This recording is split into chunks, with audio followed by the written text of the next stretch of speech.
Normally, if it's Friday night, it's strictly sports NFL Friday. But for this week, if it's Thursday night, say yeah, or it's strictly sports NFL Thursday.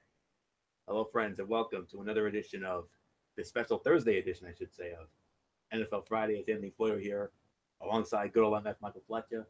Michael Bullock will be running late. He'll um he'll be here a little while. When he comes in, we'll simply catch him up on what he missed. Um, a very interesting Thursday night game going on right now as we start Week 11. The Tennessee Titans and the Pittsburgh Steelers. Pittsburgh Steelers up 23-14 in the third quarter. That game currently on NBC, Heinz Field in Pittsburgh. Mike Tirico, Chris Collinsworth, Heather Cox on the call, and Pittsburgh opened up as 7-point favorites, and the Steelers lead the all-time series 42-31. Their last meeting was 2014 in Nashville. Pittsburgh won 27-24. Last meeting in Pittsburgh was 2013. Tennessee actually won that one 16-9. Steelers looking for their first home win against the Titans since 2011 when they beat them down 38-17. So looking good for the Steelers right now.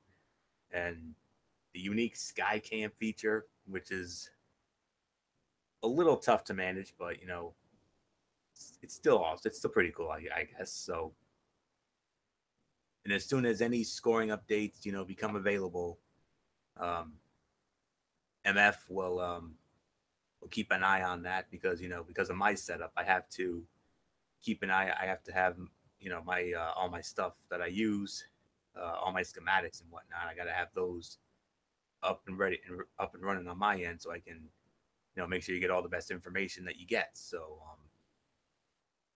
that's why I need to have MF keep an eye on it. And if any updates come in, he'll be sure to let you know what's going on. So with all that being said, let's dive into the rest of the slate for Week 11. Well, actually, it's 23-17. I stand corrected. Tennessee got a field goal, so 5.5 minutes to go in the third. 23-17, Pittsburgh. Great matchup here on Thursday Night Football. I mean, one of the better ones we've had in a while. So this is definitely going to be a good one here. So, all right, let's start it off our week here with the Detroit Lions going up against the Chicago Bears. One of the thing when it comes to the Thursday night game, I had Pittsburgh winning this game. I don't think my score is going to hold up. I had Pittsburgh winning 28-24, but we'll see what happens. But nonetheless, Detroit and Chicago first up, and I don't know if they've met this season. I gotta check and see if they met this year. No, they have not. So this will be their first meeting of the year. Detroit Lions at the Chicago Bears at Soldier Field in Chicago. This game will be on Fox, and I just got to get my announcer sheet up here and find out who's working it. Yeah. Before I get that, let me give you the schematics here. Um, the Lions are the favorites at 2.5 to 3, and the Chicago Bears lead the all-time series 97-72 with 5 ties, and they split both meetings last year. Both teams winning at home. So the Bears won at Soldier Field last year, 17-14. Detroit last won there the year before, 2015. That was a 24-20 final. And just trying to. All right, just let me find my announcer sheet here. That's the. I forgot all about my announcer sheet. Okay.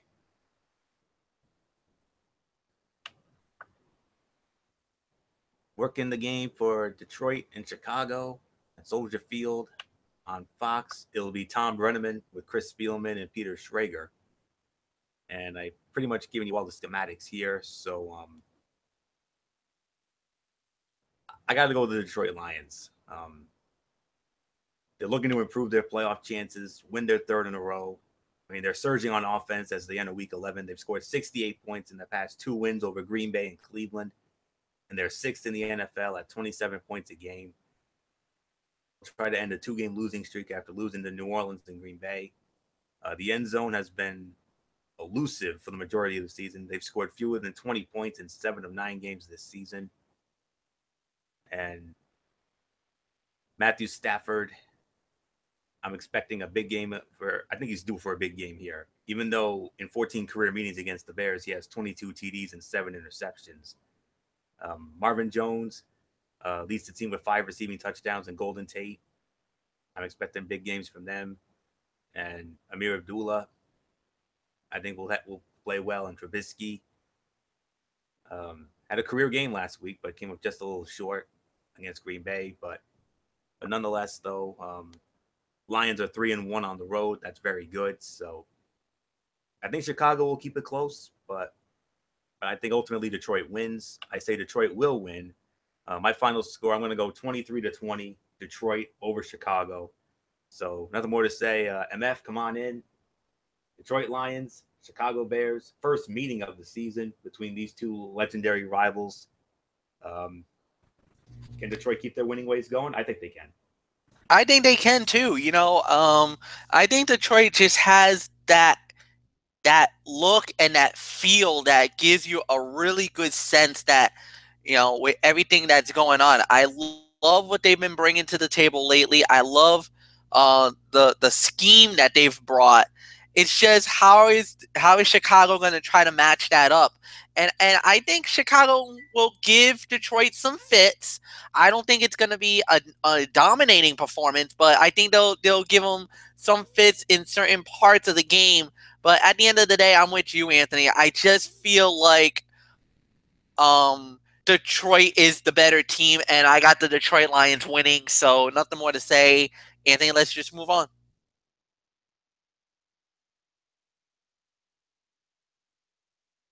Yes, indeed, MF, and keep your mic on because you'll be starting off on our next game.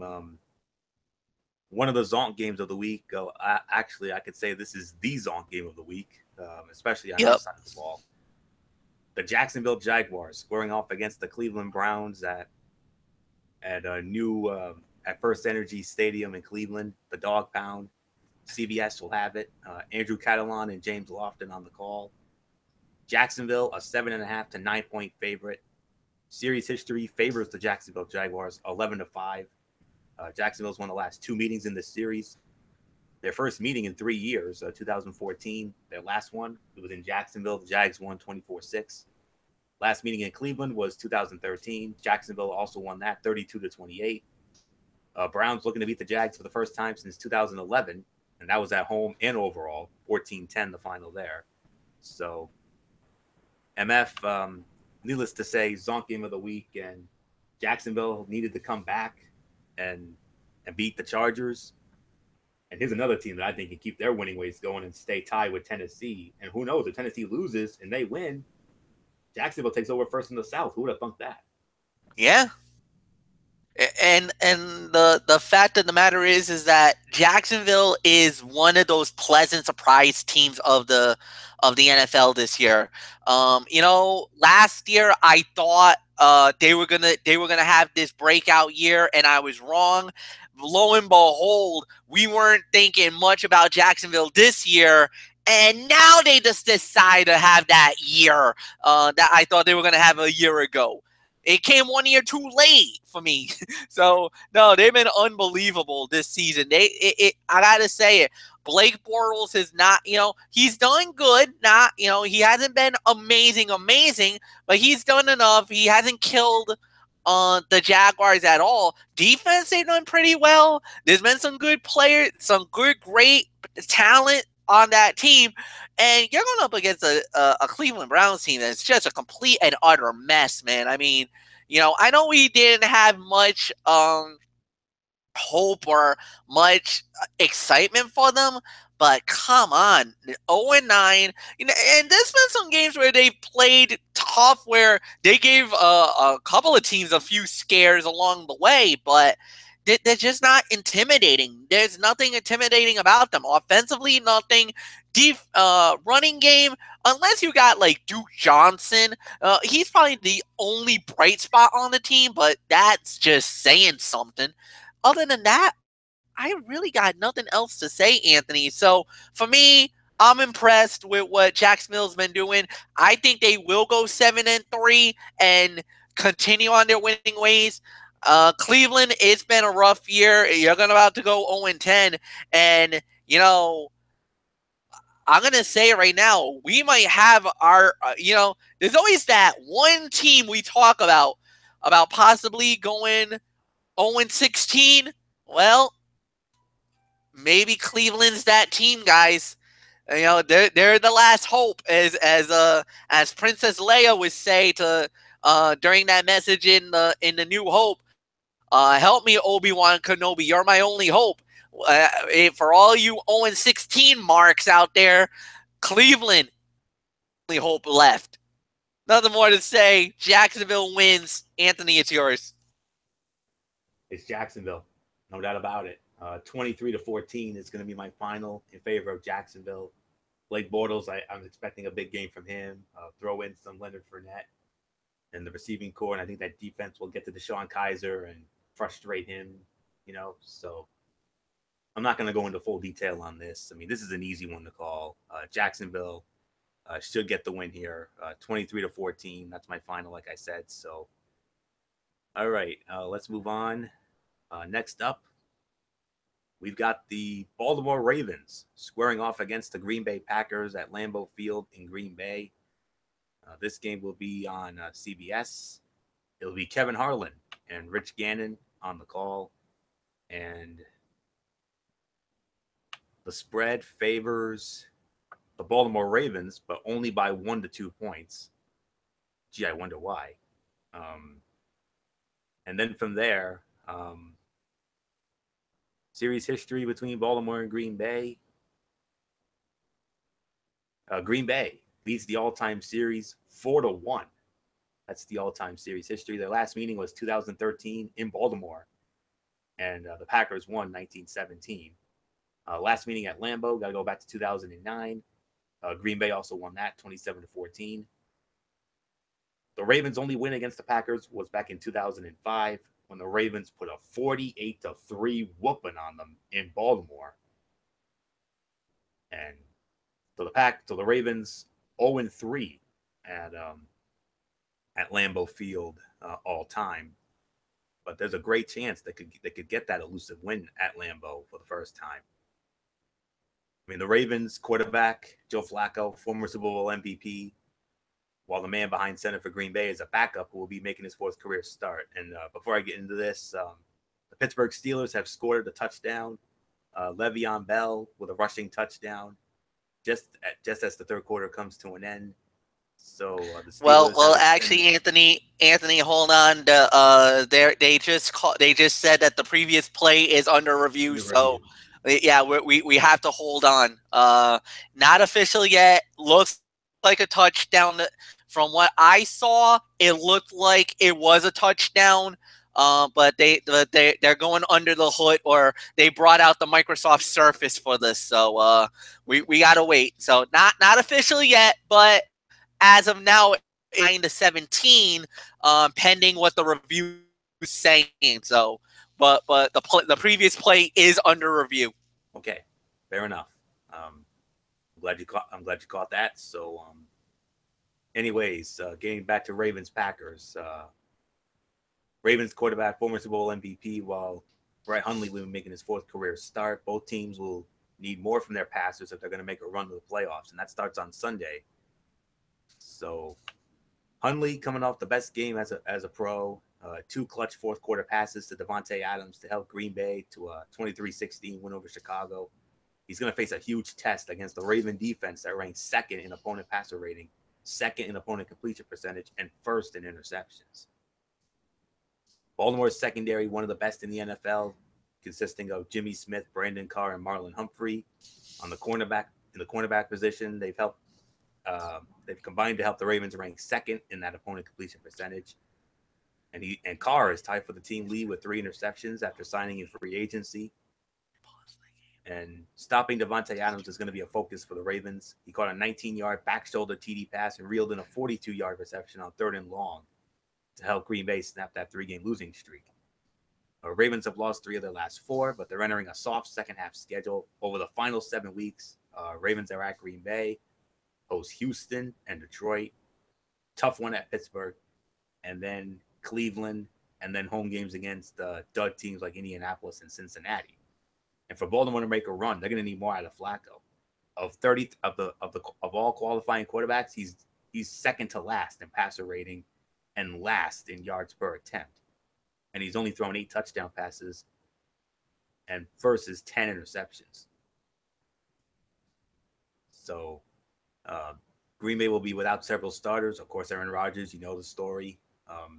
There is that possibility he could be back next month, which would be a praise God moment for the Packers, no question. So we'll wait and see on this. And Baltimore coming off a bye, second consecutive week, the Packers will have faced the team with an extra week of rest. And that's pretty much it. So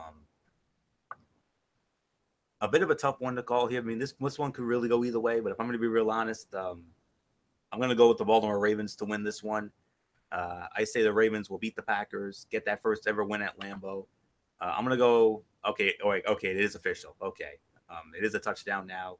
So we should be looking at a 30-17 lead for Pittsburgh in that one. So, but like I said, for Baltimore and Green Bay, I got Baltimore winning. My final score, 24-13. So nothing more to say here. MF, this game went from being a possible game of the week contender to, well, a middle of the road kind of game. Yes, indeed. I have to say, going into it, yeah, it looked like this was going to possibly be one of the top games of the week. As a matter of fact, at one time, I thought if you really think about it, when the odds maker, when we were looking at the schedule at the beginning of the year, I was thinking this would have been a game that you and I would have done. If you really think about it, because it was Green Bay and Baltimore, two really good teams, a good offense in Green Bay with, at the time we would thought, with Aaron Rodgers against that vaunted Baltimore Raven defense, and you would think, man, this would be fun. This would be a good game of the, maybe a game of the week, and it has not panned out that way. Injuries galore, bad play on both sides, on both teams, and it's left us with an to say the very least. So, I mean, we're gonna have to wait and see what happens, but I think it's gonna be the Ravens winning. I think they just have enough weapons. I think Flacco will be all right. And going into Green Bay, I don't think there's that fear factor about it. So I'm gonna say Baltimore wins. Nothing more to say, Anthony. Let's move on to the next game. And you'll be starting it off, MF. Yeah, here's another meh game here. We got the Arizona Cardinals squaring off against the Houston Texans at NRG Stadium in Houston.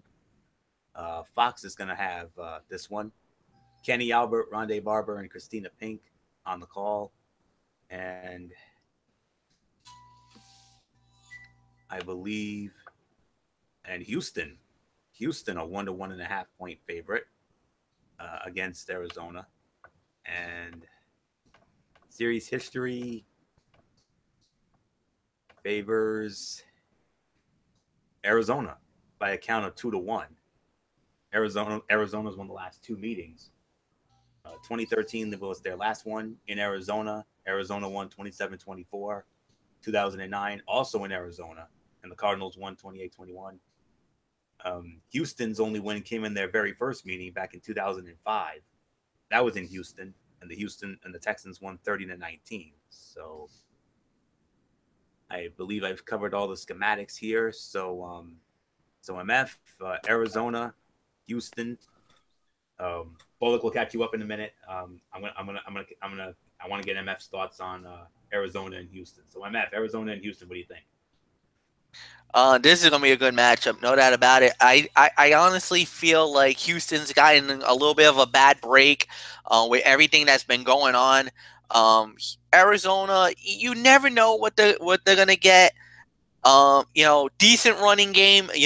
We've seen some better runs from this team more than anything else. And then you still got Larry Fitzgerald, man. You got one of the best offensive guys of all time. Defensively, what are we going to see? I don't know. We'll wait and see what happens there. But at the end of the day, it's going to be an interesting matchup. It's going to be a good game, to say the very least. So I'm going to go with Arizona because I just don't have no faith in Tom Savage. I'm sorry, I don't.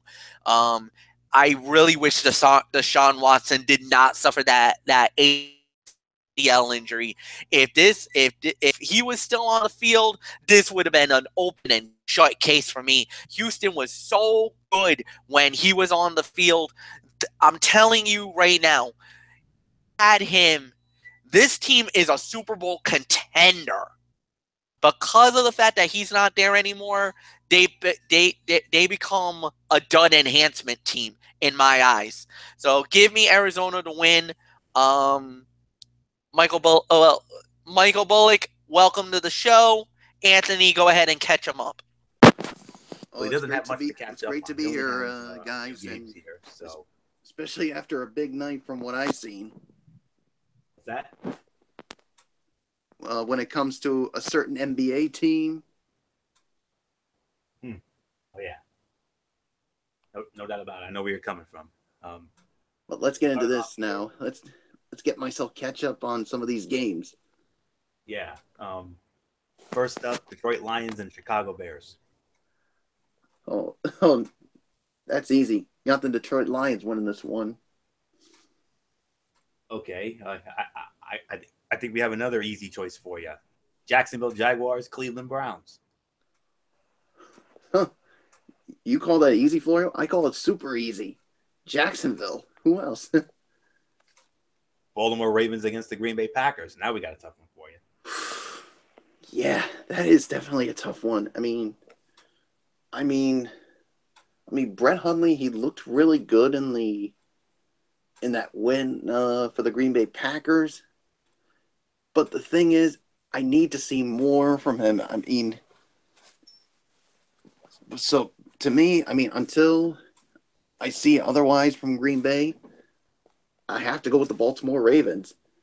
But I'll tell you this, if Green Bay wins and whoever they play next week, then I just may start selecting Green Bay again. All right. And the game that we just got into, the Arizona Cardinals against the Houston Texans. Oh, I got the Arizona Cardinals winning this one, and like Michael Fletcher just said, I got no faith in Tom Savage, and you just talk about strings of bad luck for Houston. With the Deshaun Watson injury to J.J. Watt getting hurt, unfortunately, that string of bad luck's going to continue. So give me Arizona to win this one. You mean Arizona? I think you just said Houston. Oh, Arizona. Yeah. I'm sorry. Yeah, I understand. But anyways, I got Arizona winning as well. 28-12 is my final score. Yeah, you guys said it. Tom Savage. Enough said. You guys went into MF, pretty much covered everything. So, all right, we're all caught up here. And now, finally, we're going to get into one of our games of the week here. I believe this came in at number 3, according to the FPI rater. And what a great one. What a great one we got here in the NFC. Playoff implications aplenty in this one. The Los Angeles Rams and the Minnesota Vikings at US Bank Stadium in Minneapolis, the home of Super Bowl 52. Now, this game's going to be on Fox. And good news, guys, we're actually going to be getting this game on our Fox affiliate, Fox Providence. How about that? So that's something to look forward to. Interesting announcer booth here. We got Kevin Burkhardt with Charles Davis, but they're also going to be joined by Greg Olsen. Greg Olsen is going to be in the booth with Kevin Burkhardt and Charles Davis. And then you got Pam Oliver on the sidelines. Minnesota, a 1 to 2.5 point favorite. And we need to look up the series history here because there is quite a bit of history between these two franchises dating back to the early years. Just give me a minute here.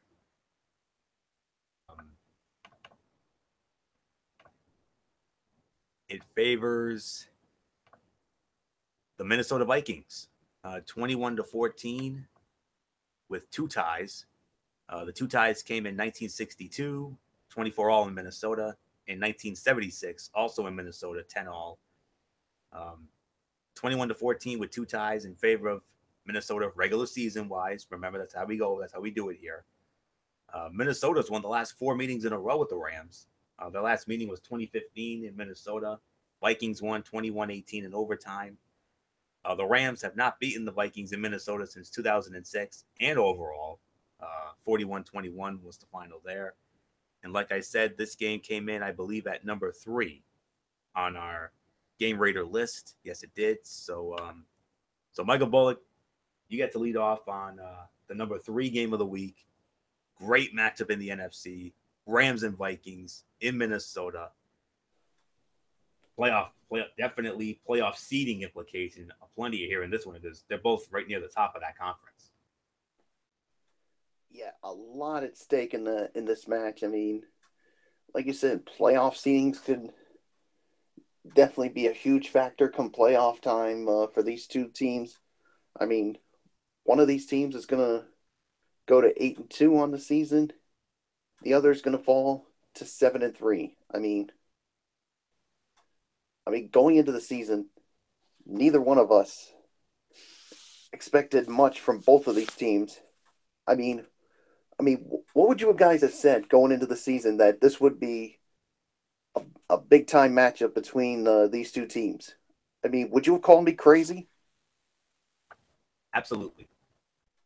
Yes. I mean, yeah, but as Chris Berman would say, because that's why they play the game. And yeah, so and of course Case Keenum. I mean, he's had a really good season for them as the starting quarterback, and even though Teddy Bridgewater is back, you know they got to stick with the hot hand right now. And the Rams, of course, Jared Goff having a really good season, and that defense. I mean, and of course, getting back to the offense with Todd Gurley having a bounce back season. This is a tough one. This is a tough one for me to call. I mean, I've been going back and forth on this all throughout the week. This is not going to be an easy pick. I mean, but I mean, this is not easy. But but you know what? After careful consideration, I had to think about the home field advantage. If this was in LA, I probably would go with the LA Rams, no doubt about it. But since this is in Minnesota, I have to reluctantly go with the Minnesota Vikings to win this one. It's going to be a close one. My final score, 24-21 Minnesota Vikings. And I'm going to give you another thing. They're going to win it in overtime. Because that's just how close I think this is going to be. Would I be surprised if the LA Rams win? No, I wouldn't be. But I just got to say I have to factor the home field advantage, and that's why I had to go with the Minnesota Vikings. So, I mean, hey, if I'm wrong, I'm wrong. Minnesota wins. Florio, it's yours. Heading into the season, FPI ranked the Vikings as the 12th best team in the league and the Rams as the 4th worst. Look at how far we've come, guys. This should be an exciting contest with Los Angeles and Minnesota now ranked 7th and 8th best, respectively. Both squads are above average in all 3 phases of the game. One thing Wade Phillips has done with the Rams defense this season is dial up the blitz. Los Angeles blitzes on 39.2% of opponents' dropbacks, 4th most in the league. But the Vikings, assuming Case Keenum remains the starter, might be hoping that Phillips sticks with that game plan. Keenum has the best raw QBR against the blitz this season among qualified quarterbacks. And like Bullock said, I mean, this is most definitely a very tough game to call because this one can go either way. And oh, by the way, Pittsburgh has added to their lead. They've scored another touchdown. And now they're really flexing muscle now. So things definitely looking good for the Steelers now.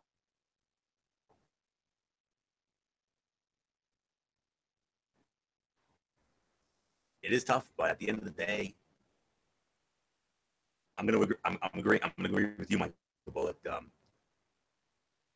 I got the Minnesota Vikings winning this game as well.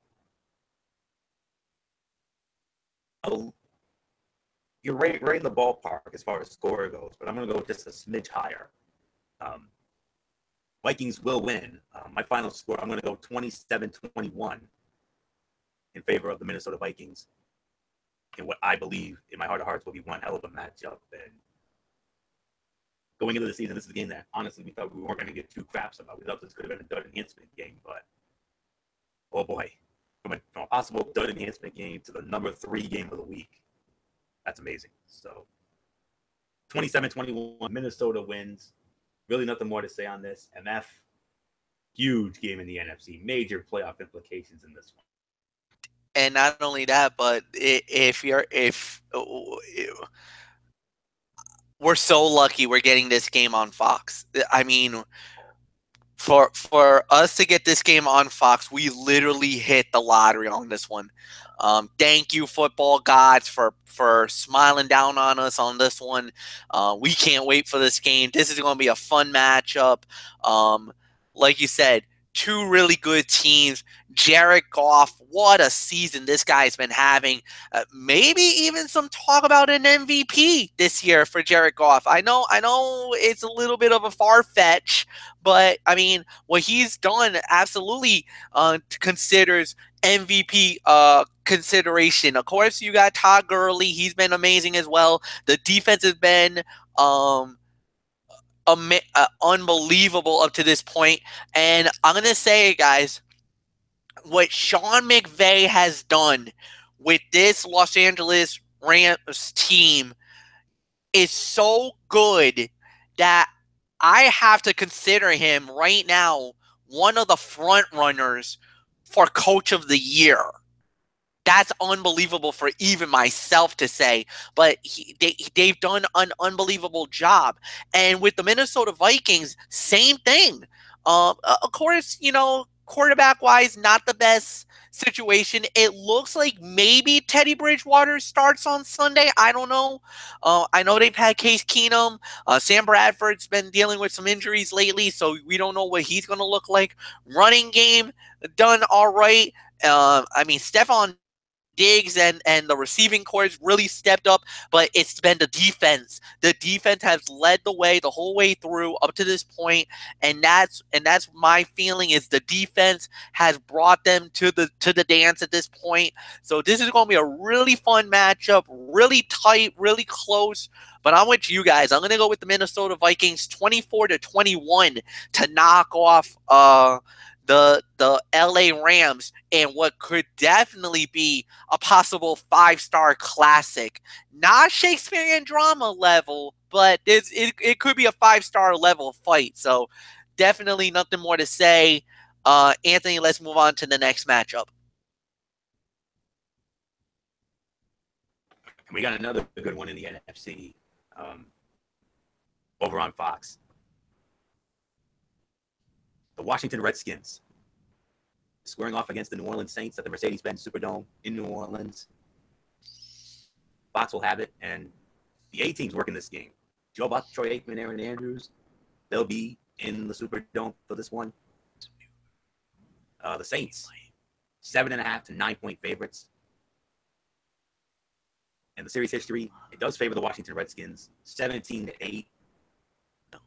Redskins have won the last 2 meetings in this series.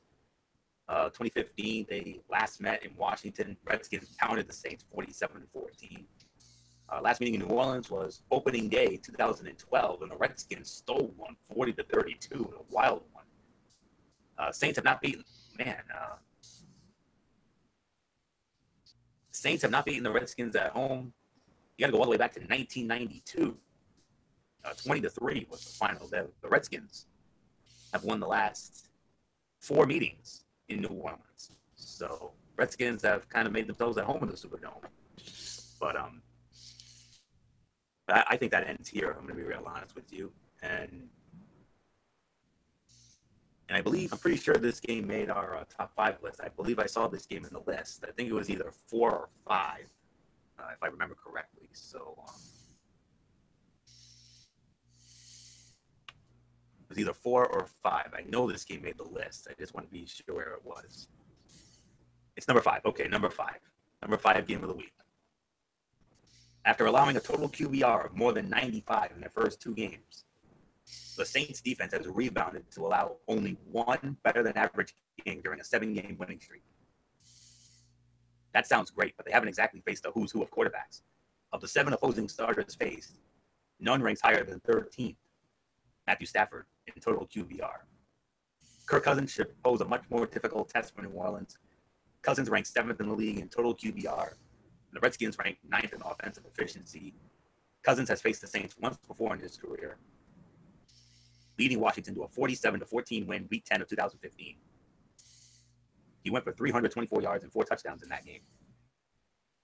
Will we see a repeat of that? Real.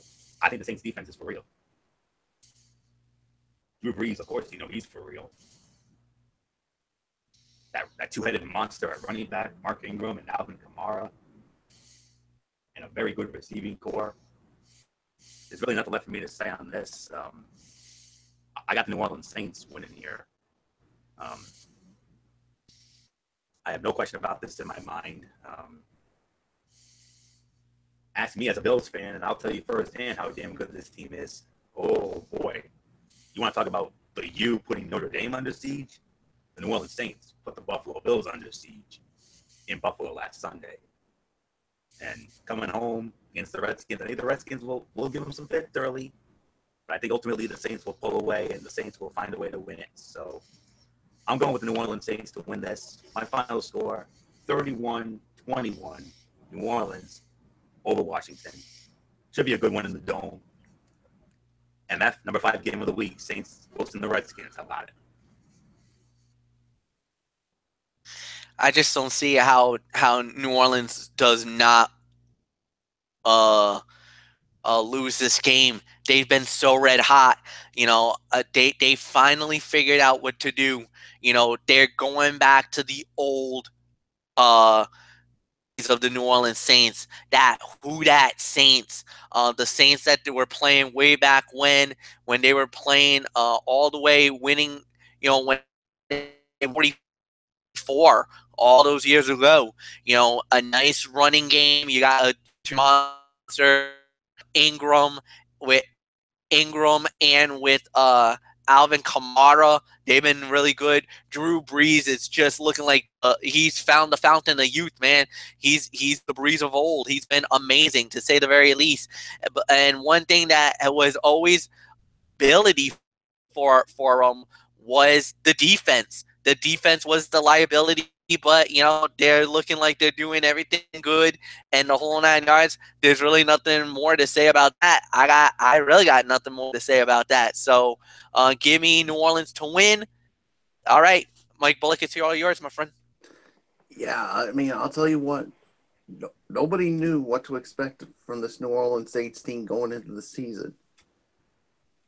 But the way they've been playing, I mean, ever since that 0-2 start, I don't think anybody saw this coming. And for them to be 7-2, I mean, I certainly expect this team to be where it is right now. I'm sure Fletcher didn't expect this team to be where it's at. And same thing with Florio. But they far exceeded expectations, and this team is for real. And that defense looks really good. And you said it. I mean, Drew Brees, that fountain of youth is playing like the Drew Brees of old, and Mark Ingram and Kamara looking like a pretty good duo at running back. So, and I expect them to continue to play well. So, I got New Orleans winning this one as well. So, there's really nothing more that needs to be said here. So, I'm just gonna give it to you, Florio. We move on now to another Zonk game of the week. Oh boy, this is a Zonk, no question about it. The Kansas City Chiefs and the New York Giants at MetLife Stadium in East Rutherford, New Jersey, on CBS. Ian Eagle, Dan Fouts, Evan Washburn will be on the call for CBS. I hate to be the bearer of bad news, boys, but the first half of CBS's doubleheader, unfortunately, we're gonna have to sit through this monstrosity. To say the very least. I'm sorry, MF. The football gods did not smile on us when it comes to the CBS side. But thankfully, we've got that Ram and Viking game to hold us over until the late afternoon affair, which I can't wait to get into because that's gonna be our big game of the week right there in just a short. Kansas City, a huge favorite, of course. 10.5 to 11.5 is the spread for KC. And the Giants do lead the all-time series, though, 10-3. I mean, at least they have that going for them. Their last meeting was 2013 in Arrowhead. They won 7. Their last meeting in New York was 2005. Giants won 27-17 at the old Giants Stadium. The Chiefs have never beaten the Giants in New York. Of course, I think we can fully expect that to change this year. They've beaten the Jets in New York, but they've never beaten the Giants in New York. I mean, I think the Chiefs will finally their back when it comes to winning in New York. They're 0-4 against the Giants in Stadium or MetLife Stadium. But the Chiefs, come on, this is the lock of the week right here. You would think it's the lock of the week. You would hope it's the lock of the week, man, because if the Kansas City Chiefs loses to the New York Giants, oh my God. I mean, if they lose that game, I'm telling you right now, man, I am going to go on a blitz on the Kansas City. You got to handle your business. You got to win this game because, they lost. I mean, for heaven's sakes, lost to the 49ers last week. Are you kidding me? Do you really? If you lose to the New York Football Giants, you better be ready for the Pearl Harbor level of criticism from all three of us. There's really nothing more to say. Kansas City wins, and they should win this in a laugher. Michael Bullock, I give it to you. Oh yeah, they better win this game because if they don't, all three of us are going to have a lot of negative things to say about the Kansas City Chiefs. I mean, and you know what? And you know what, guys? I'll even just go as far as to say when we do our power rankings next week, if they were to lose, I just may consider dropping them out of the rankings because losing to a team like the Giants with the way they've been playing this season would be totally unacceptable as far as I'm concerned. So I think they'll win this, no problem. But please don't let the New York Giants win this one because if they do, I'm sure that Andy Reid and everybody in Kansas City is going to be scrutinized big time. Florio, it's yours.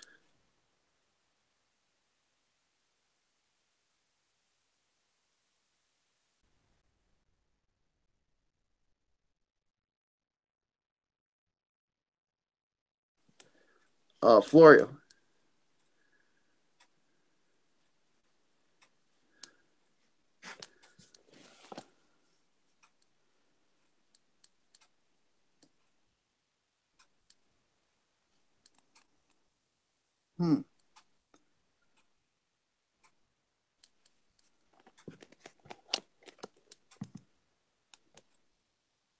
All right. I do apologize for that. Um, Frozen on my end for a moment, but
We back? We're good?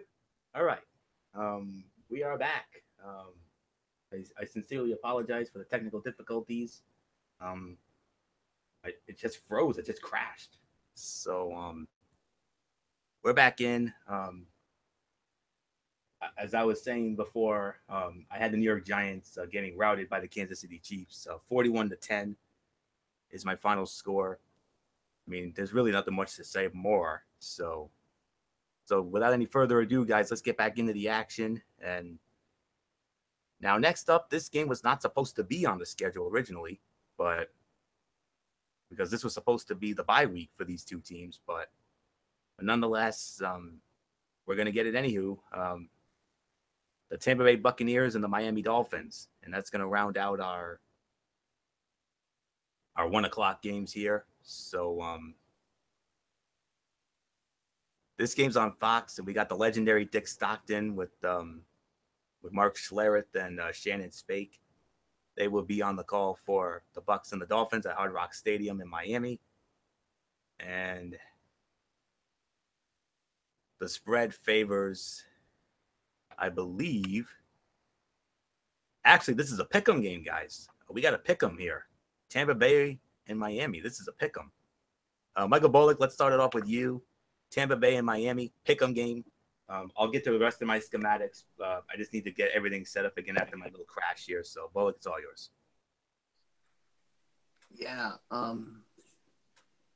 Yeah, I mean, like you said, this was supposed to be a bye week for both of them, but nope. I mean, they're here and they have to play. So basically, yeah, I mean, what is going on with the Buccaneers? I mean, we had so much high expectations for this team, and then all of a sudden, this is what we got from this season. And yeah, when it comes to the Miami Dolphins, I mean, yeah, it's been a tough one for them, especially after what happened on Monday Night Football, where they basically got smoked by the Carolina Panthers. So yeah, both teams coming off losses here. You take a look at this, and yeah, unfortunately, I mean, I just literally have no faith when it comes to the Buccaneers. I mean, because the thing is, yeah. So the defense hasn't been good, and of course, Jameis Winston is hurt. So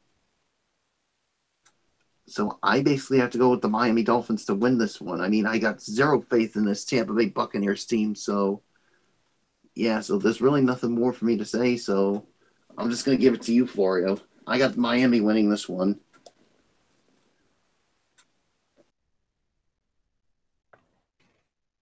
Yeah, very tough, but I got to be honest here. I got to disagree with you, Bullock. I got Tampa Bay winning this one. After what happened to the Miami Dolphins on Monday night, which made Eric Carrier go on a major tirade on Facebook. I mean, some of the things he said. I mean, oof. I think it's safe to say he's throwing in the towel for this season, no question about it. I mean, he was going on all these epic rants all over the place. I mean, he said they had no heart, they didn't show up, and yeah, they're coming back home. But until I see differently, I have to go with Tampa Bay in this one. I'm sorry to say. I think Tampa will win. My final score, I'm going to go 28-17 Tampa Bay over Miami. I mean, Jameis Winston and company, Mike Evans, Deshaun Jackson. I expect some big games for them. So I'm going to go with Tampa, 28-17. Nothing more to say. MF, what's going on with your team, bud? I wish I knew, man. I wish I knew. It feels like they've given up. It feels like they have thrown in the towel. I don't know. But Tampa's so bad. They don't have Jameis Winston. Houston. They're on a backup quarterback. Their defense is not that good. The records overall, Miami has to win this game. You got to show something. You're technically still, and believe it or not, you're still actually in an opportunity to make the playoffs. I know that's far-fetched, but you're about a game behind from Buffalo where they are. I mean, you still have a legit shot at this. So you just got to fight. Show me something, Miami. I got you guys winning on Sunday. Nothing more to say. Florio, go. And now we move on to the late afternoon games, and we got an interesting one in the 405 position. And this game is normally a game you would have on CBS, but Fox ended up getting it. The Buffalo Bills and the Los Angeles Chargers at the StubHub Center in Carson City, California. Fox has it, and I believe Chris Myers' crew is going to be working this one. I just want to double check and be sure on that. So, but yes, this, like I said, is normally a game you would have on Fox. I mean, CBS rather. Yeah, Chris Myers, Daryl Johnston, Laura Oakman. They'll be in Carson City for the Bills and the Chargers. The Chargers, 4 to 4.5 point favorites. And the series history between these two, they've had a lot of interesting games over the years. And this game is so interesting that it ended up being our high leverage game of the week, believe it or not. Series history favors the Chargers 22-10 with 2 ties. 1965 in San Diego, 2020, and 1966, 17-all in Buffalo. Chargers have won the last 2 meetings. Chargers won in 2014. The last meeting in Buffalo, 22-10. Last meeting where the Chargers were the home team, San Diego, that was 2011. Chargers won that 37-10. Bills last beat the Chargers in 2008. That was a 23-14 win in Buffalo. They have not won in San Diego since 1981. Is that right? Yeah, 1981. Wow. 28-27. So it's been a long time since the Bills have won on the road at the Chargers. But and like I said, rounding it out, high leverage game of the week right here. So yeah, this. Let me just get the thing up here. So I still don't understand how Tennessee and Pittsburgh got left out of the top 5 games of the week, honestly. But then again, I think after what we saw tonight, I think that's a good reason why. Because Pittsburgh rolling 40-17. So, and that game is just about over. So, with Phillip Rivers in the concussion protocol, the Bills might catch the Chargers with LA backup Kellen Clemens under center. FPI sees a fairly large difference between the Chargers' QB options, but either way, LA, which doesn't have to travel across the country, will be the favorite. Los Angeles is barely hanging on to its playoff hopes, but could get within shouting distance, as a win would get the Chargers an 18% chance to make the playoffs. A loss, however, would drop them to just 2%. Buffalo, despite having a lower FPI than Los Angeles, currently sits in the second wildcard spot in the AFC and is given a 1-in-4 chance of making the playoffs.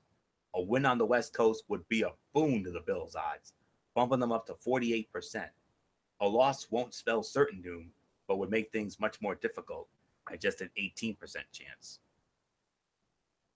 If it's true that Kellen Clemens is going to be starting for Los Angeles, this actually gives the Bills a chance. I mean, yeah, they got spanked by the Saints at home. Yeah, the Saints put us under siege. I get it. But I just think this has to be where Buffalo can take advantage here. I mean, if Phillip Rivers is out, Buffalo will win this game. And I'm going to take a chance on this. I'm going to say the Buffalo Bills will win this game. My final score, I'm going to go 21-17 Buffalo over the Chargers. I think Tyrod Taylor can have a bounce-back game. Same for LaShawn McCoy. Charles Clay is back, so that's definitely a help. And and I think the defense can do just enough to get to Clemens. And so I'm going to take a chance. I'm going to go with Buffalo 21-17. So nothing more to say. MF, a game that would have been on our side, went to Fox. Fox ended up getting it. So Buffalo and the Chargers, if Phillip Rivers is out, how can Buffalo not take advantage? Yeah, how can they not?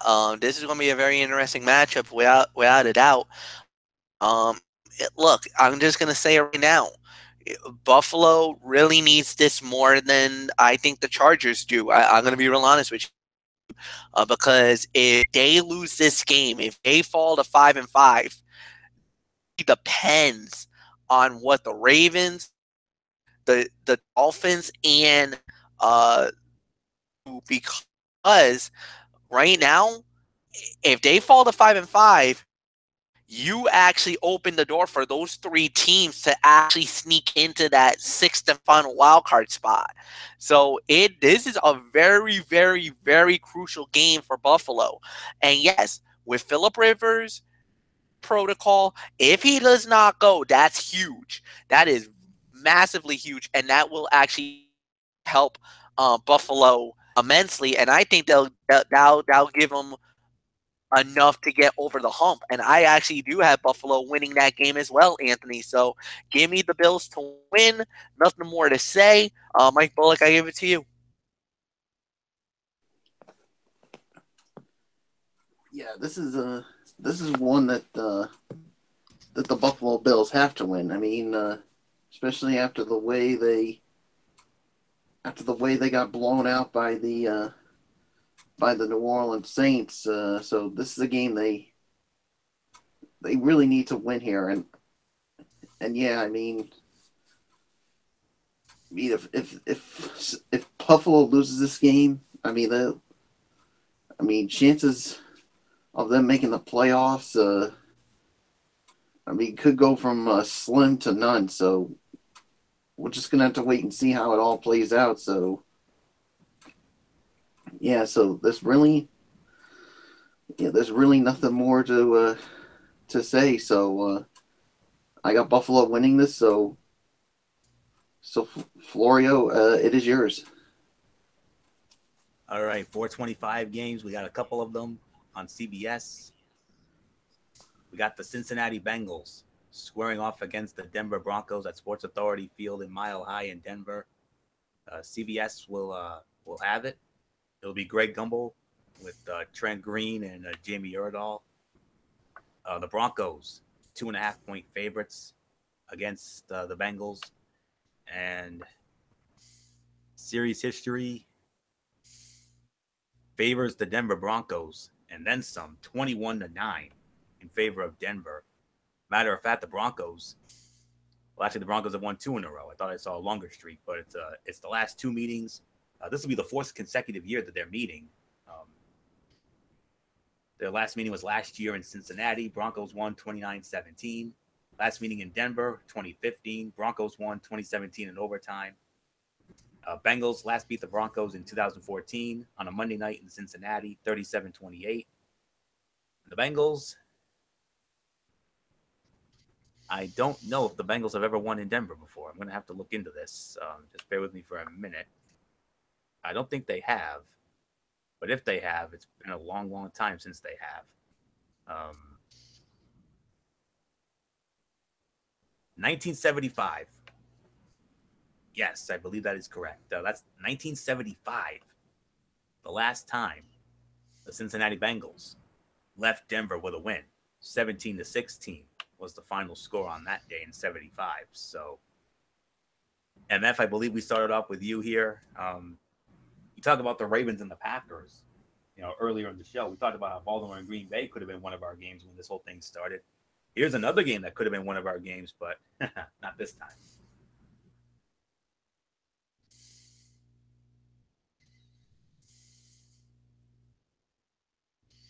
Yeah, absolutely.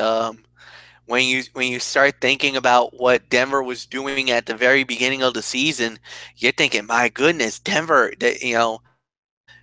could they be the Denver of old? Could they definitely do something about it? It was a crash and burn They're not looking good. The team looks like an absolute mess.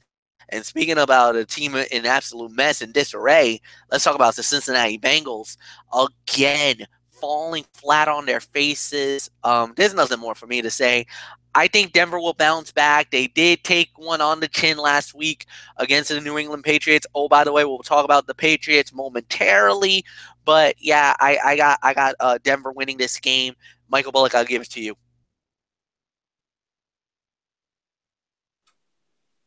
Yeah, I got Denver winning this game as well. I mean, I think they're going to bounce back after that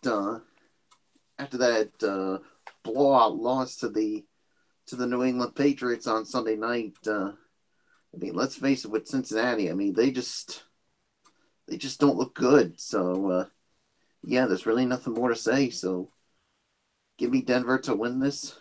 Florio, it is yours. Yeah, it's Denver. No doubt about it. I got Denver winning. I think Cincy's going to make it close, though. But I think ultimately Denver will find a way to win. I'm going to go with the Broncos, 20-17.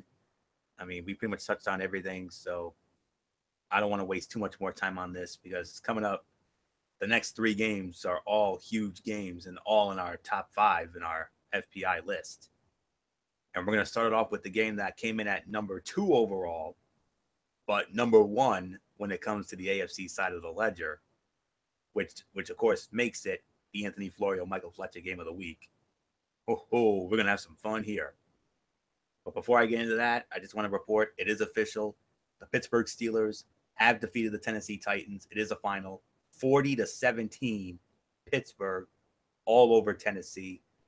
So, man, what an impressive win for the Steelers. And but nonetheless, game of the week on our side, number 2 overall, though. What a matchup here. The New England Patriots and the Oakland Raiders at the Estadio Azteca in Mexico City, Mexico, on CBS. Hello, friends. Jim Nantz, Tony Romo, Tracy Wolfson. They'll be in Mexico. They'll be south of the border for this one. Patriots, 7 to 7.5 point favorites. And a lot of history with these two dating back to the early years. And, of course, the Tuck Rule game. We all know that way back when. And series history between the Pats and the Raiders favors the New England Patriots 16-14 with one tie. The one tie was a 43-43 tie in Boston in 1964. Patriots have won the last 4 meetings in a row between these two. Last meeting was 2014 in Foxborough. Patriots won 16-9. Last meeting in Oakland was 2011. Patriots won that 31-19. The Raiders have not beaten the Patriots since a Sunday night back in 2002 in the Black Hole, 27-20. I remember that very well because that was also the night of the 2002 Survivor Series, greatest Survivor Series of all time. 9.25 out of 10. I personally reviewed that show, including a 5-star chamber match, but not story for another day. But that's the last time the Raiders beat the Patriots. A Sunday night football game, November the 17th of 2002 in the Black Hole. I remember that night very, very well. But since then, it's been all Pats. And like I said, it's the number 2 game of the week overall. Michael Bullock, we're going to start it with you. You're the impartial one here because this is the game that MF and I will have the most vested interest in. I know you will too. But Patriots and Raiders, not in the Black Hole. We're going south of the border. Yes, we are going south of the border in Mexico. I mean, you gotta say the New England Patriots. I mean, they looked impressive in the win over the Denver Broncos. I mean, the defense and the special teams really played huge in the blowout victory, and of course, Dion Lewis with a 103-yard kickoff return for a touchdown. He was named the special teams player of the week on the AFC side. And of course, Tom Brady, another AFC offensive player of the week winner.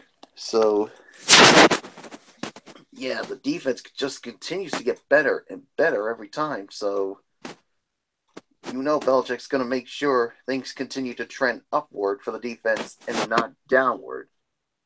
And of course, the Raiders, they're coming off of a bye weekend. Let's just say the season hasn't gone the way they expected it to be. So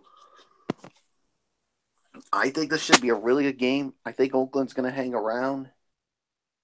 But I think in the end, I think you need to make it 5 in a row for the Patriots over the Raiders. Because I got New England winning this one. I'm gonna say 28-21. The Patriots beat the Raiders in Mexico. Florio, it is yours. Like Tom Brady needs any help. Seriously, anyone with Brady in their fantasy lineup might want to just pencil in a W in Week 11. This one features the league's best offense, New England, against the second worst defense, Oakland, according to FBI. What is the Raiders' weakness? Defending the pass. The Raiders' defense ranks dead last in expected points added per game on passing plays this season. That's all bad news for the Raiders, who have dug themselves a hole and will have a very hard time reaching the playoffs if they leave Mexico with a loss. Dropping this one to the Patriots would bring the Raiders' playoff chances all the way down to just 7%. That's it. But no one has to tell the Oakland Raiders what they're up against south of the border. Tom Brady and the Patriots are on a roll entering this huge game on Sunday. Leave it to a bulky defensive lineman to make not one but two food analogies, but the message is clear. Chris Hogan missed Sunday night's win over Denver with a shoulder injury, and neither he nor right tackle Marcus Cannon, out against Denver with an ankle injury, were with the team in Colorado. Neither is likely to play this week. Special teams captain Matthew Slater was also out. Raiders started the season with 2 straight wins, but are 2-5 since. However, they have won 2 of their last 3 heading into this game against a very hot New England team. After starting 2-2, the Patriots have reeled off 5 straight wins, with Brady winning yet another AFC Offensive Player of the Week, like Bullock said, after throwing 3 touchdown passes at Denver on Sunday night. Dion Lewis became the second player since the merger to produce a kick return and a rush for a touchdown in a game. The goal, at least that of the fans, was for New England to go 19-0 and win its 6th Super Bowl. Julian Edelman called that talk stupid and then went down for the season with a knee injury. But the Pats have surged as the defense has held everyone to 17 points or fewer during the winning streak. A strong running game and a healthy Gronk have also taken some pressure off the 40-year-old Brady. Patriots are 4-0 on the road and stayed out in high altitude after the Broncos game, getting ready for Mexico City. This game will be played at 7,280 feet, 2,000 higher than Denver. Oakland coach Jack Del Rio has an extensive resume against Brady and just sees more of the same in the 2017 version. In 2014, when Del Rio defeated the Brady-Belichick combination for the first time in 8 games, Del Rio, then the defensive coordinator for the Broncos, said, "Clearly the combination of Tom and Bill has been a very productive combination and one that I hadn't seen a lot of success against. I took a lot of pride in the fact that we were able to put together a good plan, go out there and execute, play well, and advance to the Super Bowl." Patriots hold a 16-15 regular season record against their old rivals, but have won the past 4 meetings since the Raiders won on November the 17th of 2002 on a Sunday night. So really nothing left for me to say here on this. I got the New England Patriots winning this game. I think it's going to be a high-scoring game. I'm expecting Tom Brady to have another huge game. Rob Gronkowski, big game for him. Dion Lewis, Amendola, Brandon Cooks. And, of course, for the Raiders, I'm expecting a big game from Derek Carr, Amari Cooper, Marshawn Lynch. This is going to be a high-scoring affair, but I just think New England is just too good right now. They're too hot, even though the Raiders need this game way more than the Pats do. 38-31 is going to be my final score. I think this is going to be a 5-star shootout, Shakespearean drama. Really nothing left for me to say on this. I'm going to bring in the Phil Sims to my Jim Nance, Michael Fletcher, good old MF. MF, our game of the week. Patriots, yes, Raiders in Mexico. Do that thing I like. Well, what is there to say? New England has shown time and time again win games, and what they did last week against Denver was a little more of a different wrinkle. The defense stepped up as usual, and since the last 5 games, after they were getting torched by so many teams. They've held a lot of teams under 20 points lately, and that's a good formula to have. You know, the run stopping has been really good. You know, the secondary has been nothing but ball hawks. We saw that very evident last week when they went up against Denver in the high altitude. And what they did was they really stepped it up, even in special teams. A lot of the times Denver was shooting themselves in the foot, making defensive lapses and just mistakes that you just can't make against the Patriots. And if you know, the Raiders are notorious for getting penalties, making mistakes during the games and whatnot. So you kind of feel like New England's going to have a lot of good mojo going in. For the Raiders, the game. Well, first, you're well rested. You got that week off after that nice win over the Miami Dolphins on Sunday Night Football. Plus, on top of that, you know, like he's going to be good. Amari Cooper is looking good. You got a good tight end. The defense is the big suspect situation. That's the one thing I think they beat the Patriots. How do you beat Tom Brady? You get ugly with them. You rough him up. You basically lock the box up and maybe have a couple of spies along the way. Cut into those patterns. You know, try to get an interception here.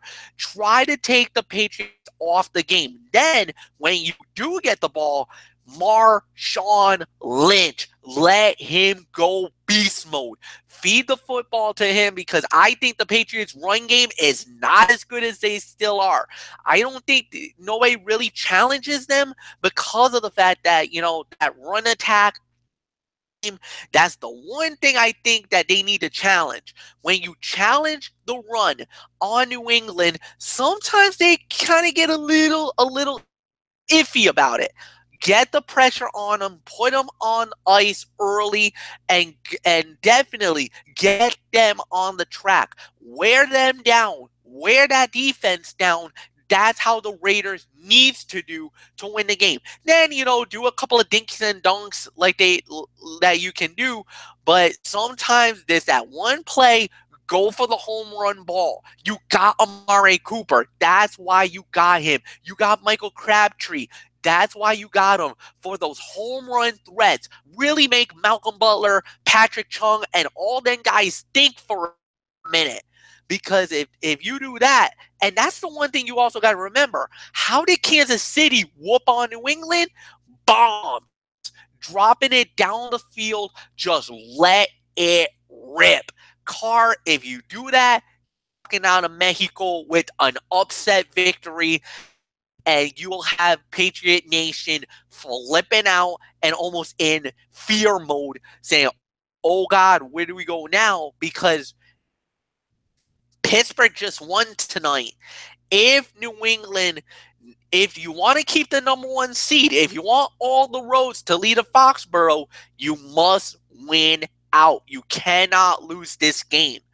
I say New England does win it. It's going to be pretty close, a little more tighter than what the experts have it, but both teams must look at this game on Sunday afternoon, Anthony.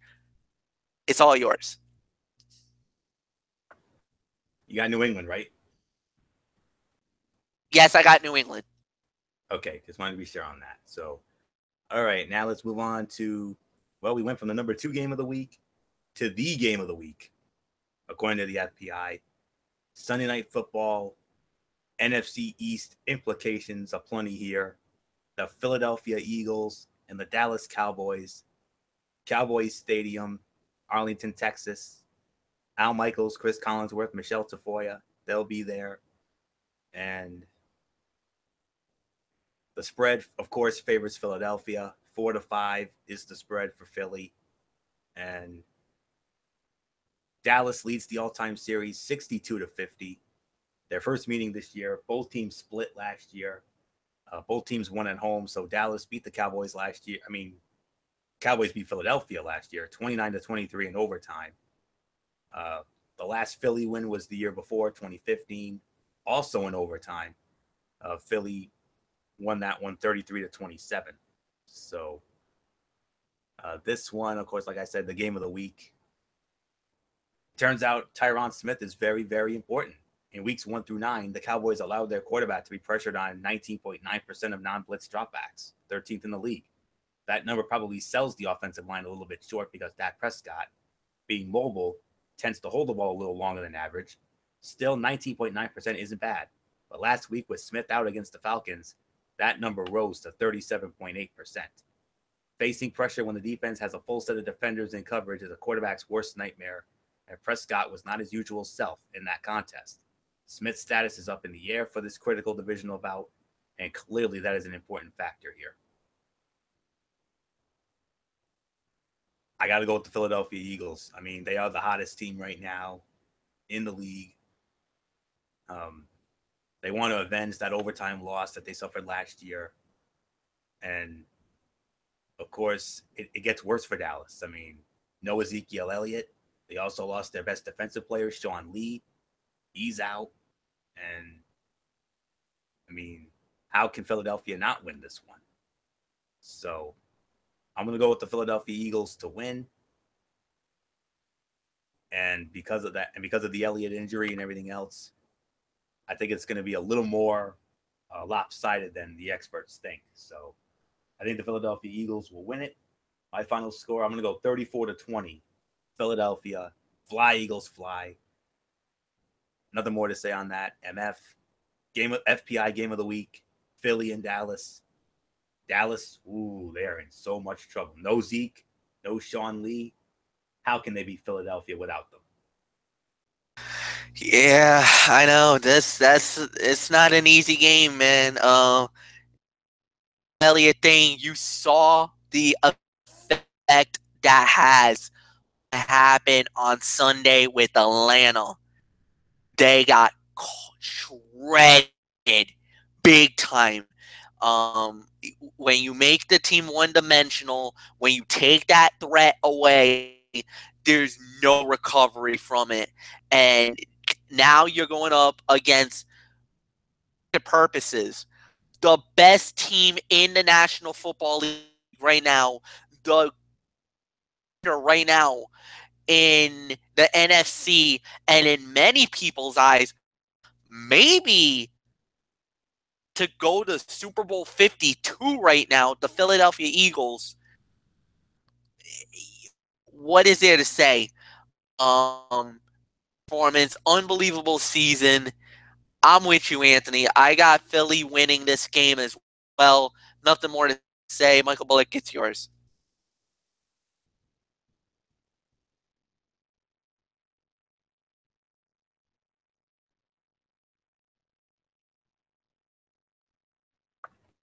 Bullock, are you with us? Oh boy, I think we might have lost them. But we got one more game left, and that one, of course, Monday Night Football, and another great matchup here. Another one of our top games of the week. The Atlanta Falcons and the Seattle Seahawks at CenturyLink Field in Seattle. Monday Night Football on ESPN, you know who that is. Sean McDonough, John Gruden, Lisa Salters. They'll be in Seattle for this just as big NFC matchup. Seattle leads the all-time series 10-5. They met last year in Seattle. Seahawks won that. That was a 26-24 final. And they actually would meet in the divisional playoff, but the Falcons actually won that 36-20 in the Georgia Dome. The second to last game in the Georgia Dome was the last game, of course, was the NFC Championship where they dismantled the Packers. So Seattle won in Atlanta in 2013. Falcons have not won in Seattle since 2011. That was a 30-28 final back then. So I think I pretty much covered all the schematics here. This game came in, I believe, as the number 4 game of the week. So MF, number 4 game of the week, Monday Night Football. Atlanta coming off that impressive win over Dallas. But Seattle's got a huge problem of their own. The heart and soul of their defense, Richard Sherman, he's out. He's done. 4 to 5 months. And if you think about that, the key right there, that devastating knockout The fact that Richard Sherman, the anchor of the defense, will not be playing. I'm gonna say it. I think that might be enough for Atlanta to steal the game. I just the defense wise, I just don't have much faith in Seattle now. I don't know. Even though they still got Michael Bennett, they still got Kim Chancellor, they still got some weapons there. Secondary is exposed. And if you're Matt Ryan, if you're Julio Jones, if you're Mohamed Sanu, if you're them, you're thinking chest fire, cat like grin, like we can light these boys up now. They're exposed. They are exposed. And now it's just how do you play it? How do you handle that situation? Then offensively, there is no running game. You gotta just all you got to do, really, honestly, is bottle up and take down Russell Wilson. I know, easier said than done. Not an easy thing to do, but that's how you can win this game. So for me, I'm going to go with the Atlanta Falcons to pull the upset and knock off the Seattle Seahawks and the 12th man. Say, Anthony, it is all yours, my friend. All right, we got Bullock back. I think we just lost him temporarily. Bullock, your thoughts on Sunday Night Football, Philadelphia and Dallas, as well as Monday Night Football, Atlanta and Seattle. Yeah, I got Philadelphia winning in the Sunday night matchup, and then for the Monday night matchup, I got Atlanta winning this one because, like you just mentioned, they don't have the heart and soul of that defense, which is Richard Sherman, who is done for the season. So, yeah, there's really nothing more to say. So I say we just move on to the power rankings. Well, before we do that, I have Atlanta winning as well. My final score, 27-24. It's hard to pick against Seattle and the 12th man in Seattle.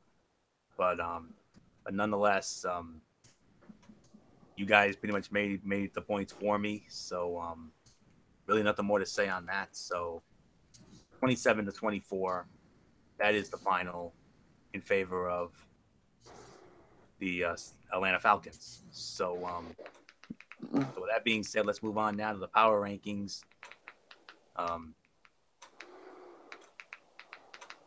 To be honest, most of these are going to be tough, but luckily we have MF here to help us out here. So not quite ready yet, MF. So if you could start it off at number 10, that would be great. All right, and I'm gonna start it off with the set that said Seattle Seahawks. I'm gonna start them off at number 10. They're 6-3 overall. They did get a win last week. Look, I'm gonna be real honest with you. For Seattle right now, they're looking very good. They're gonna have to do a little better. And the Richard Sherman thing is a massive problem. Big time problem, no doubt in my mind. We're going to have some major issues here. I think for me, this was a pretty easy decision to call. So my number 10 this week is the Seattle Seahawks. And Michael Bullock, I give it to you. Yeah, my number 10, I got to go with the Seattle Seahawks as well. So, yeah, there's really nothing more to say. So, Flory, what's yours? Yeah, Seattle Seahawks. I'll make it unanimous. I had them at number 10 last week. I'm going to keep them at 10 this week. What did they do last time out? Oh, yeah, they just barely got by Arizona, 22-16 on that Thursday night game. Their first game in 11 days.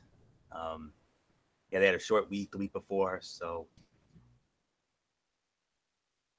yeah, they already had their bye week. So yeah, so they just barely got by them after that demoralizing loss to Washington, 22-16. Russell Wilson with a couple of TD passes. He was also sacked 5 times by that Arizona defense, but the Seattle defense had 2 sacks of Drew Stanton. Running game did nothing. Doug Baldwin, 95 yards. That's good. Jimmy Graham, 2 receiving touchdowns in the win. And a couple of sacks, like I said, Deion Jordan and Nazir Jones. So they just barely got by Arizona. So really nothing more to say on that. MF pretty much touched on it. So you absolutely got it right. So my final score there, Seattle is number 10. So moving on now to number 9.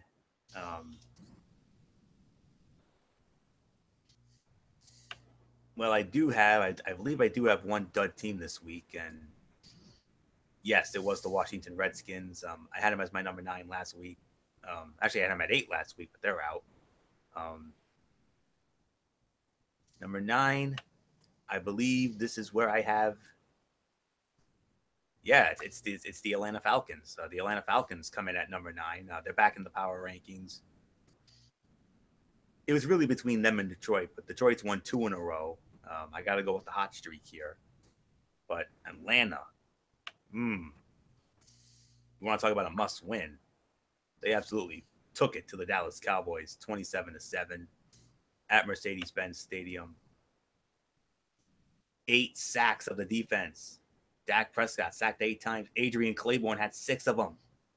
6 sacks for one guy in one game. He was 1 away from tying the all-time record, the late great Derek Thomas, who had 7 against Seattle in 1990. Brooks Reed and Dontari Poe had the other sacks, but Adrian Claiborne, he was all over the place. 6 sacks. I mean, of course, the offense, they did their part as well.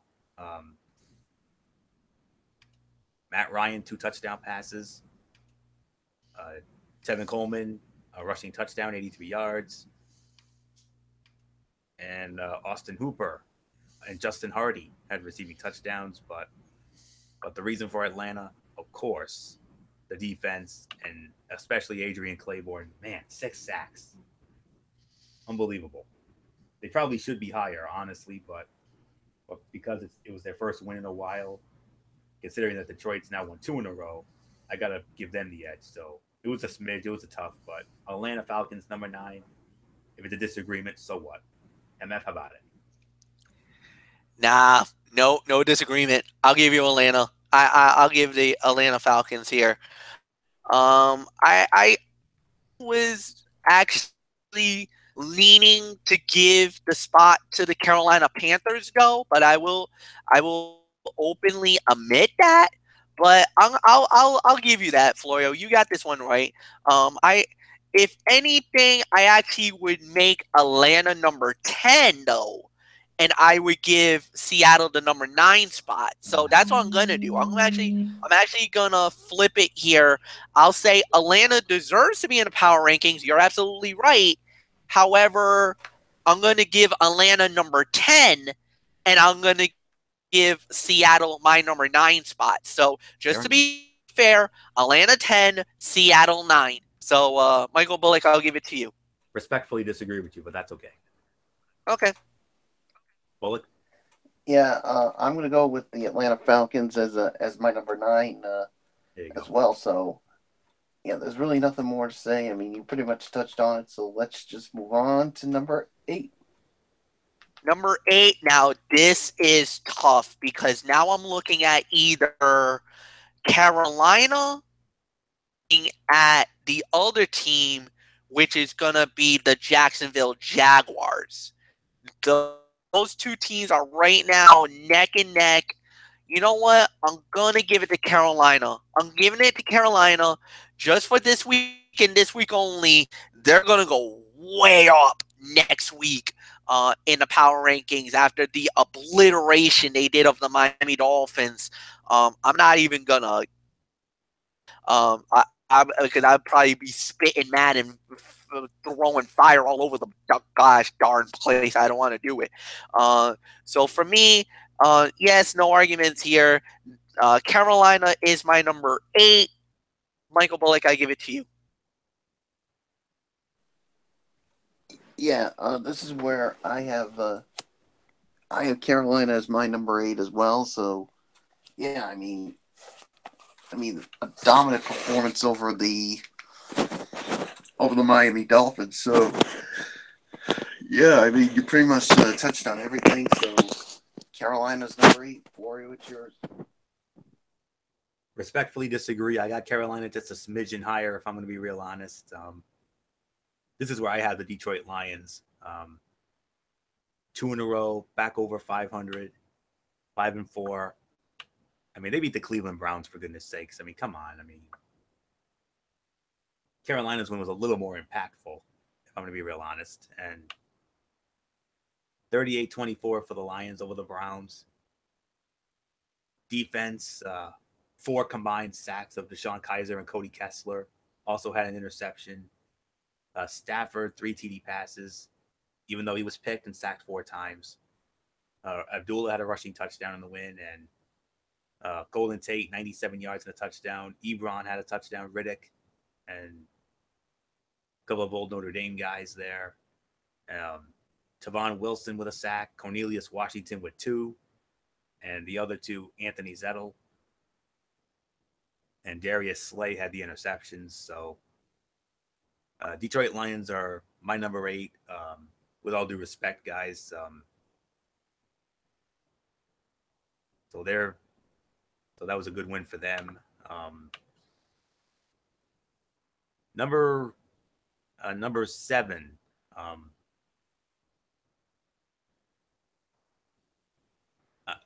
Actually, I think I might have to do a tie here at number 7. One of them is the Carolina Panthers. Now, remember, these rankings are retroactive to last week. My other number 7, Tennessee Titans. Tennessee was 6-3 going into this game against Pittsburgh. They beat Cincinnati 24-20. Last second win.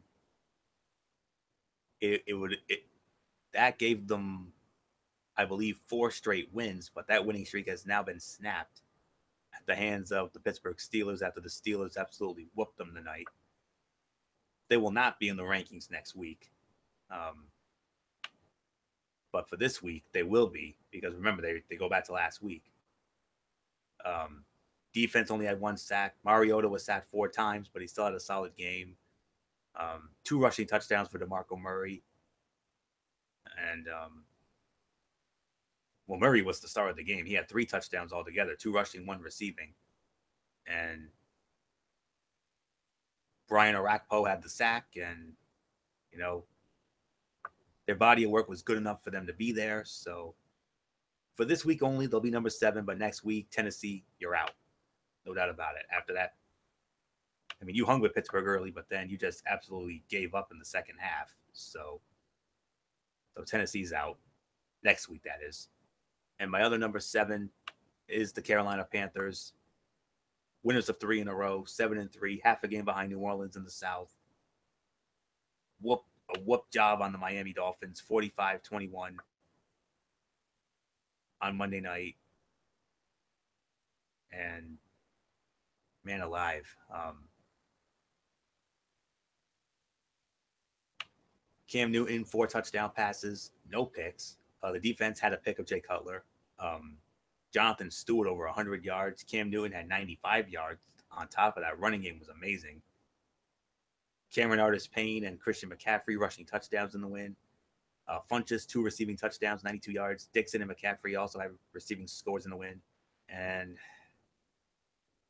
Luke Kuechly had an interception. So yeah, it's a tie at number 7. Tennessee Titans, Carolina Panthers. But like I said, next week, Tennessee is gone. So, MF, let's get to your number 7. All right. Disagreement. Well, no, it's not a disagreement. Obviously, you know where I put Carolina. So, obviously, I'm not going to go there. However, I will give you Tennessee. I have them stand alone at my number 7 spot. I really just don't have any other recourse or anything that I would say about it. So, no, I agree with what you've just done. And, your valid point, and I got nothing bad to say about it. I just feel like, like I said, Carolina was good, and I get it where you're coming from, but the reason why I'm not going any more higher than I should be doing is because I don't know. Some of the 5-4 teams I'm not really too high on. Atlanta, okay, they deserved it because they got in. Detroit, you kind of said it because I think they beat Cleveland, and I'm like, do we really need to reward a team that beat a winless team? For me, I'm sorry, I don't. Detroit, you're on the outside looking in, and you're my honorable mention for the week. So that's why I did what I did. Okay. So nothing more to say. You made a valid point, Anthony. So Tennessee, that's the spot. Nothing more to say.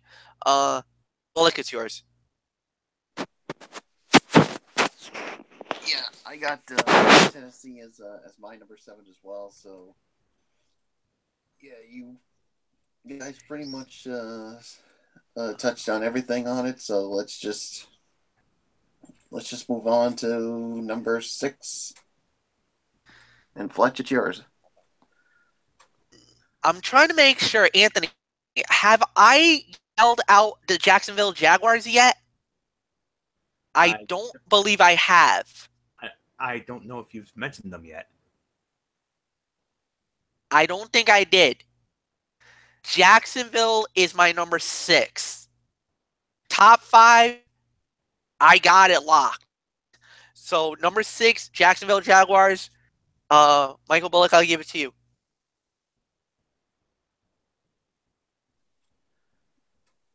Yeah, I got the Jacksonville Jaguars as my number 6. I mean,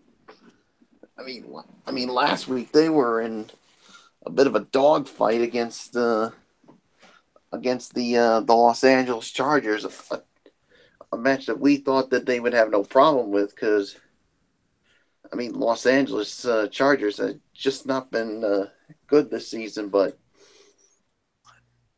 they got taken to overtime against the Chargers. So, I think it's because of that. That's why I have to hold them out of the top 5. If they had beaten them convincingly, then perhaps I would have put them in the top 5. But yeah, that's what I'm going with. So, Florio, what's yours? Yeah, it's Jacksonville at number 6. I agree. I had them in my top 4 the last couple of weeks, but seeing that they needed overtime and they had to come back from 8 down to beat the Chargers, yeah, I got to punish them a little bit, even though they won. They have won 3 in a row. They're 6-3 overall. Blake Bortles was sacked 3 times. He threw 2 picks.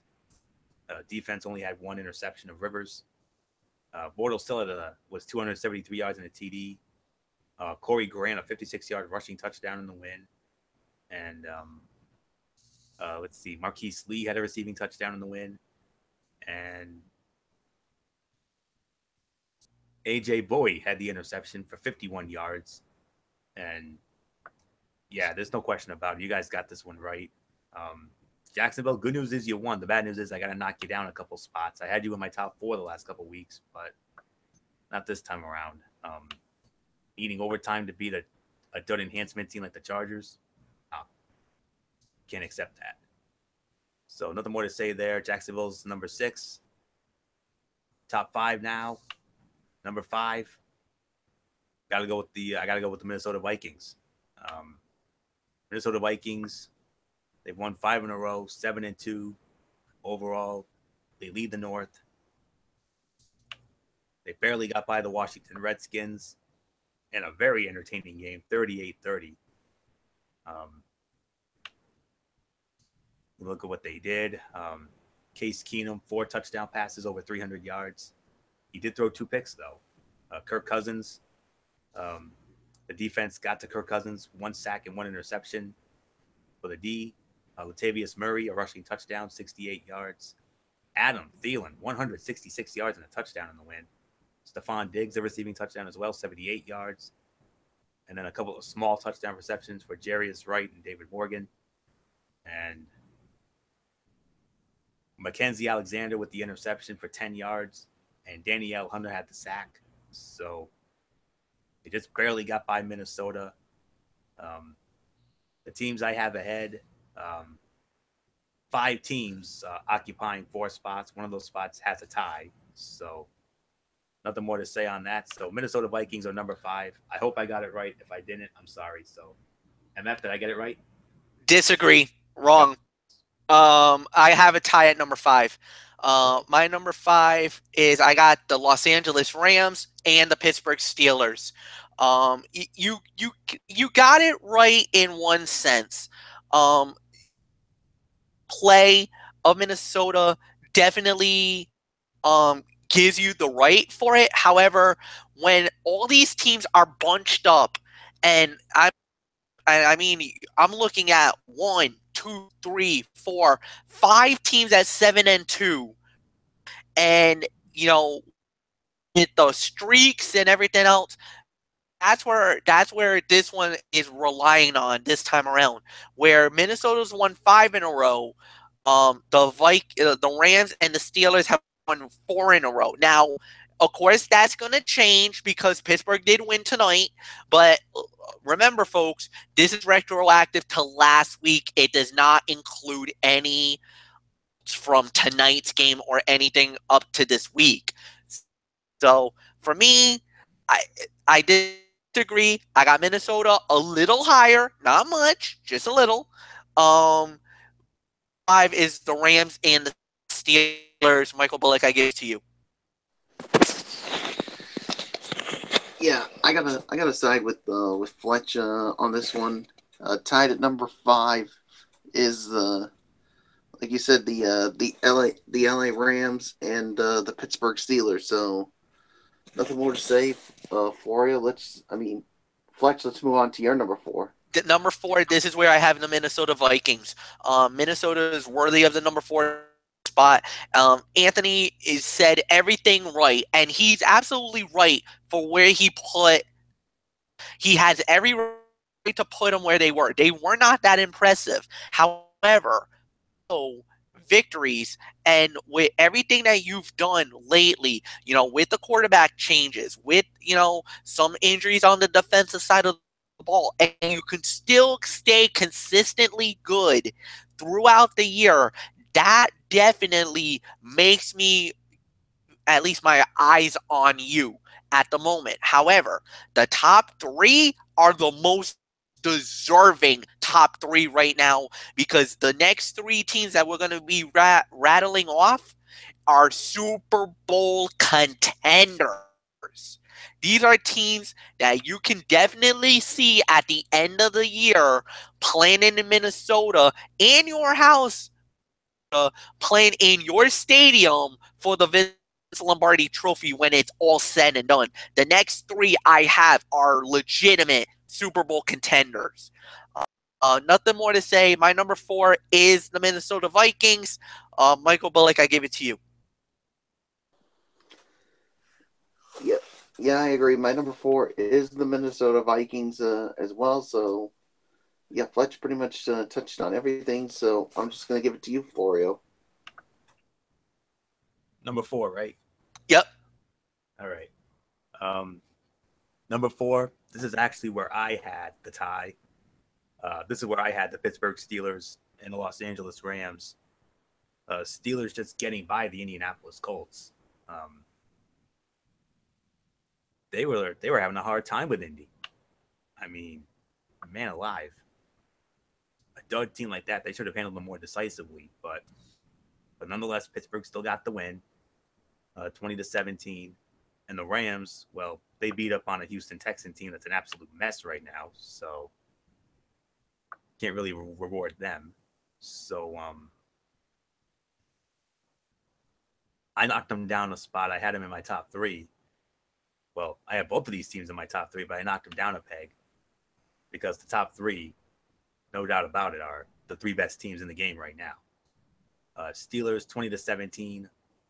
Roethlisberger 2 TD passes, threw a pick, was sacked once, but the defense had 3 sacks and an interception of Jacoby Brissett. Le'Veon Bell 80 yards. Juju Smith-Schuster continued to impress, making a great case for Offensive Rookie of the Year.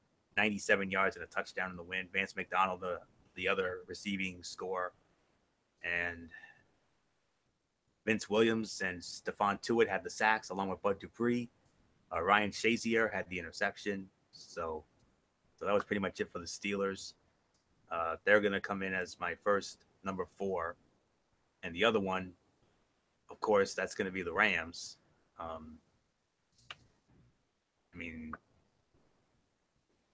Beat up on a messed up Houston Texan team. Huge game against the Vikings coming up. The Rams have won 4 in a row, 7-2. They lead the West by a game over Seattle, and 33-7 over Houston. Took care of business, but Houston's a mess. We already know that. No Deshaun Watson, no J.J. Watt. Of course they were going to win. No doubt about it. Defense, 3 sacks and 2 interceptions of Tom Savage. Jared Goff, 355 yards, 3 TDs. No picks, but he was sacked 3 times. That's the only downside. Running game didn't really do much. But Robert Woods, my old friend from Buffalo, 171 yards and 2 TDs in the win. Very impressive. And my other old friend, Sammy Watkins, a receiving touchdown, 41 yards. Very impressive. My old friends from Buffalo doing some good things. Michael Brockers, Aaron Donald, and Samson Ebukam had the sacks. Blake Countess, a 19-yard interception return, and Mark Barron, a 15-yard interception return. So Rams took care of business, 33-7.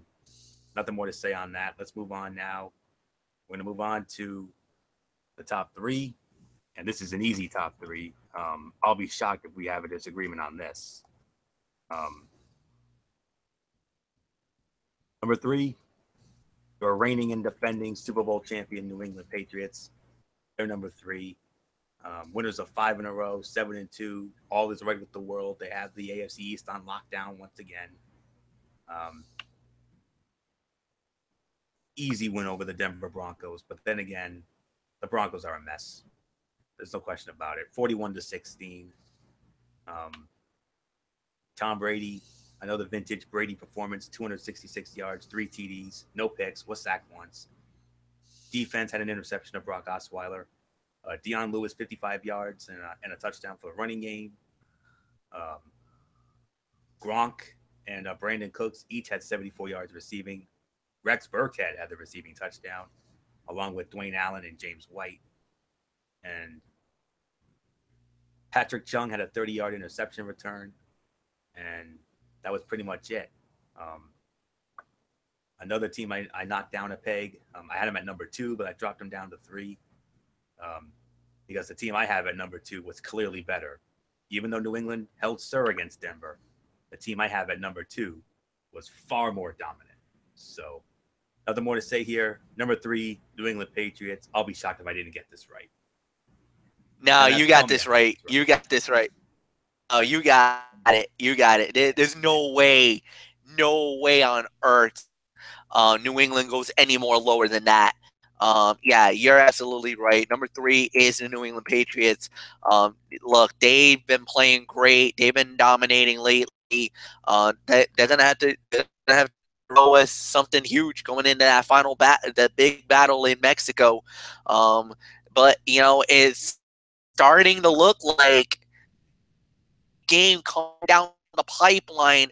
Steelers and Patriots, and that game looking like Anthony Florio, Michael Fletcher special. Florio, that's starting to look like that could be our game of the week, and more importantly, that might decide the number 1 seed in the AFC. The way it's going. So number 3, New England Patriots.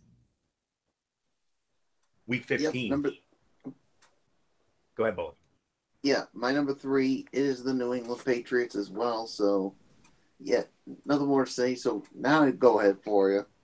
And before MF takes number 2, I just want to let you know, yes, MF, you are right. Patriots and Steelers a month from now, December 17th, week 15, Heinz Field. You better believe that's going to be our special right there. So, number 2, MF.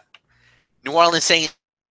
New Orleans Saints, winners of 7 in a row, 7-2 after they dropped the first 2 games of the season. They have turned it around. They got in it on all cylinders. They're playing with the confidence. Drew Brees looking like the old MVP from a few years ago. Alvin Kamara and Mark Ingram both running the balls effectively well. The receiving core is doing really well. And the defense is actually a defense in New Orleans.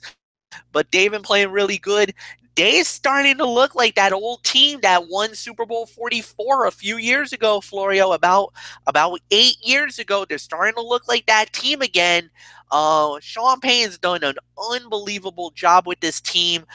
Nobody really had much faith in them at the beginning of the year. And without a doubt, they are running away. However, there's a team nipping at their heels named the Carolina Panthers. They're right there too. So keep New Orleans. You got to keep winning. You got to keep dominating. You got to keep doing what you're doing because you got a team literally right behind your rearview mirror, and they're coming wicked hard. They're coming really fast. Number 2, New Orleans Saints. Bullock, it's yours.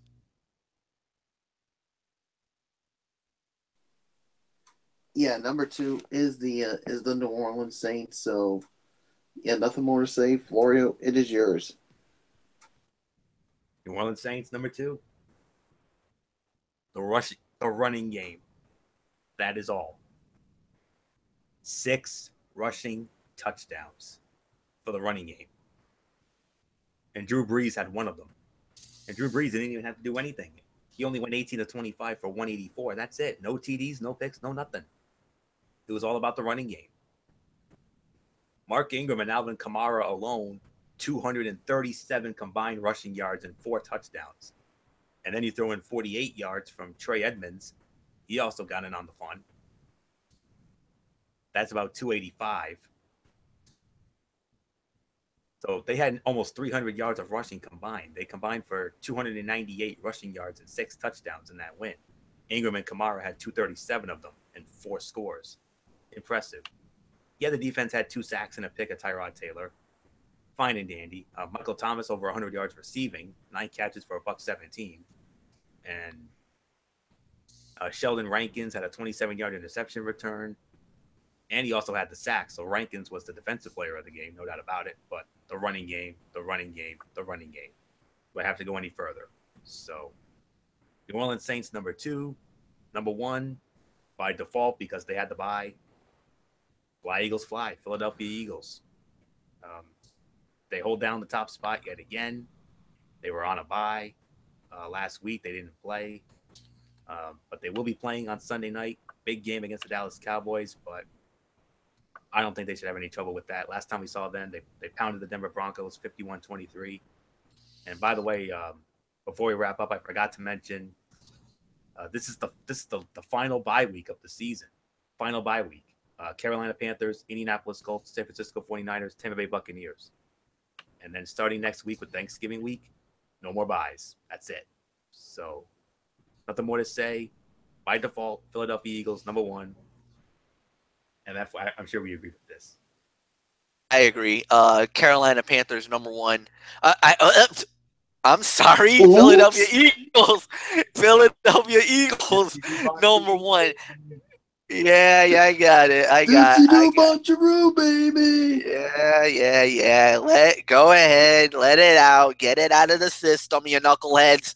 I messed up. I was looking at something else, and I kind of started there. Philadelphia Eagles, number 1. Nothing more to say. The bye is the reason why they got it.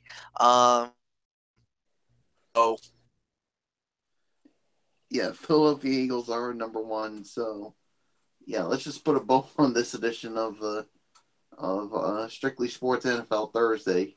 Yeah, the special Thursday edition of NFL Friday in the books for this week. We want to thank you all so very much for tuning in. Do we want to do shout outs or do we just want to wrap it up? Wrap it up. We'll do it Okay. tomorrow. Yeah. Yeah, so- just wrap it up. yeah, that's what we'll do.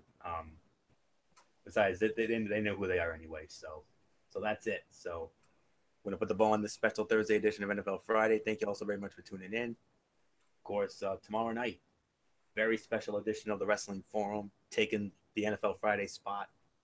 We're gonna be previewing both NXT Takeover War Games and the 31st annual Survivor Series.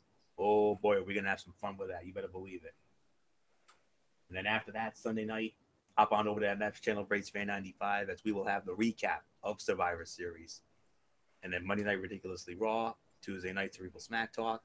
And then, of course, Wednesday night, Football Feast. And we're going to do something different with the NFL games this time around. We're only going to talk about the Thanksgiving games as part of our Football Feast. The rest of the slate we'll save for next Friday night. Of course, Thursday, you know, we're going to have that off for Thanksgiving, obviously. So there you go. So there you go. Survivor Series week winding up. And of course, the main event comes tomorrow night when we preview the Survivor Series and NXT TakeOver War Games. That's going to be hella fun. I cannot wait. It's going to be so much fun.